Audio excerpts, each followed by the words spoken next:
Eagle Community Television presents Community Connection with your host, Mike Cooper.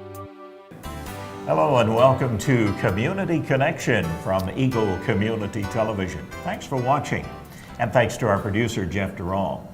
We're at historic Fort Hays on the 183 bypass, visiting with Superintendent Bob Wilhelm as we gear up for probably one of the biggest events of the year at historic Fort Hays, the season of Christmas. First, though, if you would, Bob, tell us about the fort hours and admission. We're open 9 to 5 Tuesday through Saturday, and admission is $5 for adults and $1 for students. Pretty reasonable, we think, for what you get. We've got all new exhibits and displays in here. We've got interactive things, and so if you've not been out to the fort in a couple of years, this is your opportunity. We're talking about Christmas, and this is our biggest event by far, and so you come out and see the fort at a time when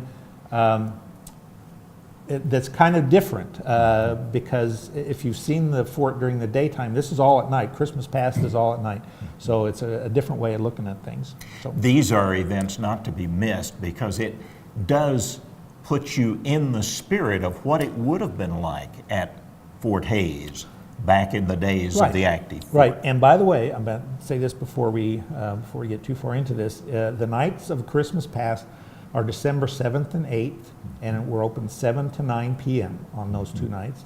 And we'll have all the normal things, fried apples and hot chocolate and hot cider and Christmas carols and luminaries and everything that people have been used to seeing out here.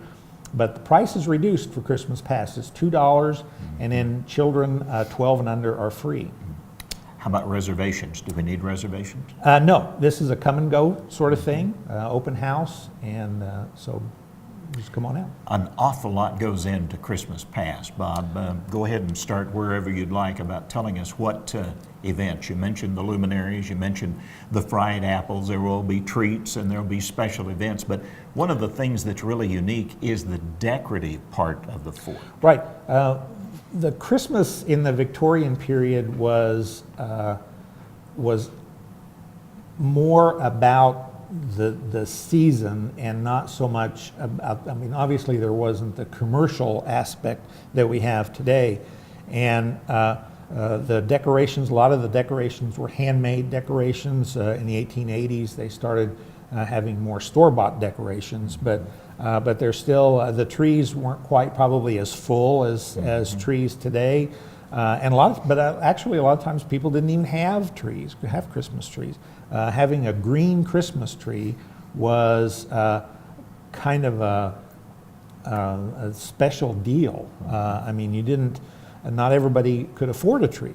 And out here at the fort, it was a big deal. The very last Christmas that they had here in 1888, they talked about that the buzzword on the fort at the time was that the commander had gotten a Christmas tree, a green Christmas tree, and he had it set up. He was going to have it set up in the garden or in the hospital, and so it kind of gives you an indication. Not everybody had trees. A lot of people had stick trees, either homemade stick trees out of wood or wire, or they would just go down to Big Creek and cut a branch off a tree and have that as their Christmas tree. Or they, like I said, they might not have any tree at all, and so. They would save up all year long scraps of paper and pressed flowers in the spring and so on for things that they could use to make decorations at Christmas time. So it was very much a family sort of thing and kind of a do-it-yourself sort of. Well, and with the enlisted men as well as with the officers, gifts were a little bit hard to come by, especially for the enlisted men. Right, enlisted men probably didn't get much in the way of gifts at all. Children of officers, actually children on the post, for instance, the last Christmas that we were talking about, the commander's wife and daughter actually made presents for every child on the post. And but a lot of times an officer might be far from home, just like troops today overseas. They're far from home, and they might get something sent to them in the mail. perhaps a little hanky or a photograph or something like that they could send through the mail, something very small, but something that might mean, have that connection with their family at home. Particularly those who were way out in the field or in the early days of Fort Hays, for instance, the first Christmas out here, they probably didn't have too many buildings constructed yet, so they were living in tents and that sort of thing. But as the fort got settled and buildings were constructed and so on, the enlisted men, Christmas was the holiday. I mean, for everybody, Christmas was the holiday, but particularly for the enlisted men, because they would decorate up their mess hall, their kitchen, their dining hall, and they would have. This would be one of the few times during the year when they would have things like roast duck and pies. Pies were real big. All kinds of pies, even ice cream they would make. So they would decorate things up really well, and usually the company commander, because these barrack buildings out here were company barrack buildings, so each company would have its own barrack and its own mess hall and so on.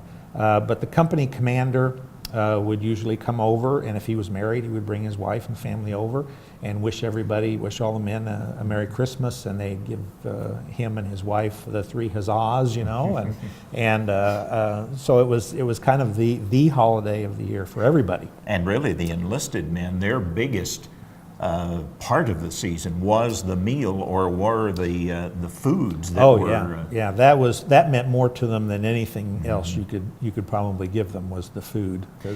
And you also referenced something that the socialization, which usually didn't occur between the officers and enlisted men, did occur on some rare occasions during the Christmas season. Yeah. And they sometimes have parties that some enlisted men would be allowed to come to.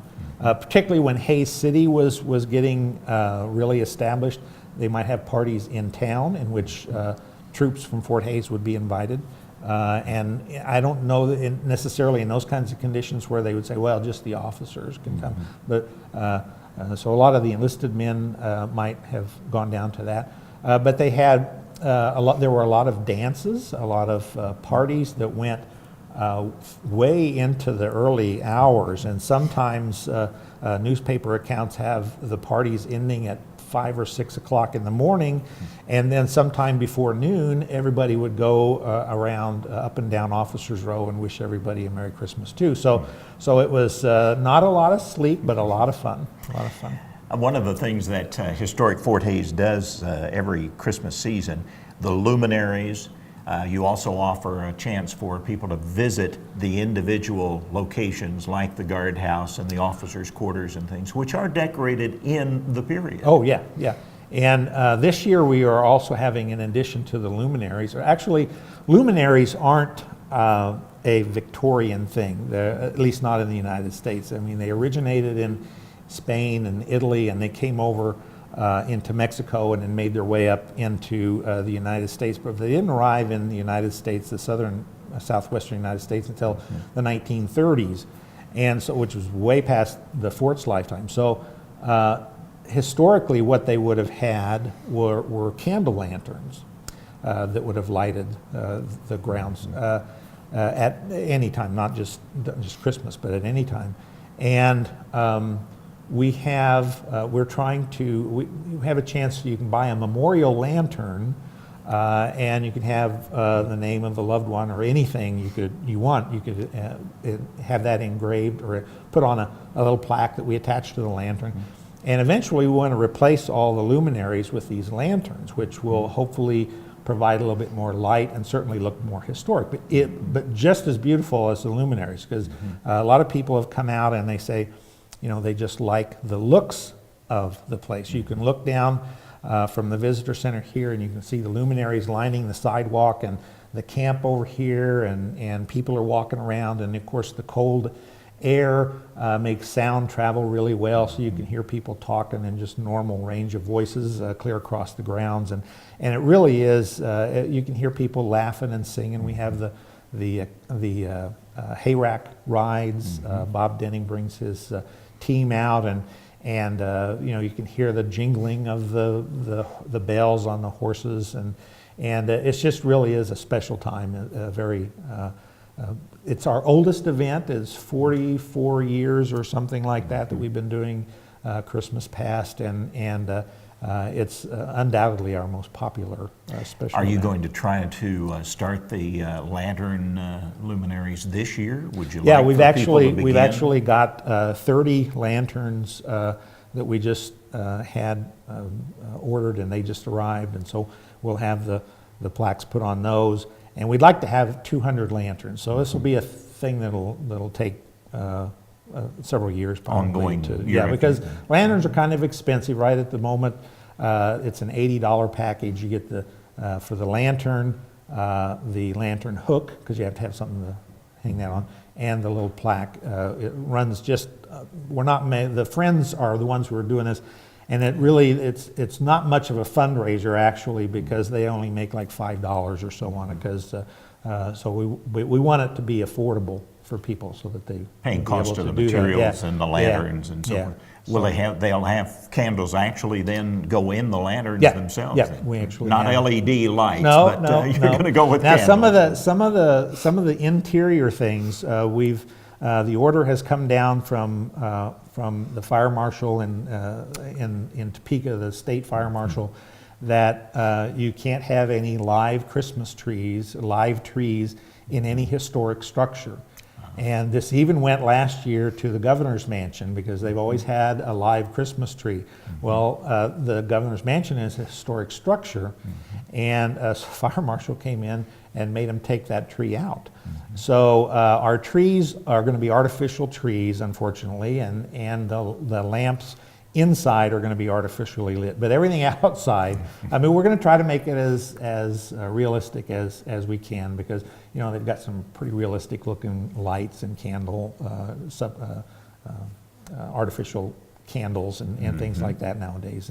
And so, but if you overlook that, it's really not necessarily the candle light as the actual candle that makes the mood. It's the lighting that makes effect, the effect overall that makes effect. the mood. So, All right, now give us the dates again for Christmas Past. Christmas Past is on the 7th and 8th of December from 7 until 9 in the evening. Okay, no reservations necessary. No reservations required. Family friendly. Please bring the children, Yep, because they'll absolutely. love the whole atmosphere and Yeah. the whole hay rack rides Yeah, and all of yep. it.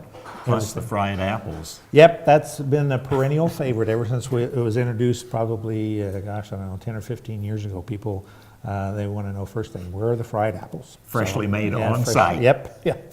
Historic Fort Hays and Bob Wilhelm joining us today once again for Christmas Past, coming up at the early part of December. One of those items to put on your not-to-be-missed calendar for the holiday season. It really does begin the holiday tradition for a lot It really of does, people. and we've actually had people say that Christmas doesn't start until they've been to Christmas Past. So Don't miss it. don't miss it. From Historic Fort Hays, Superintendent Bob Wilhelm. And our Community Connection. Once again, thanks to our producer, Jeff Durall, and thanks to you for joining us on Eagle Community Television.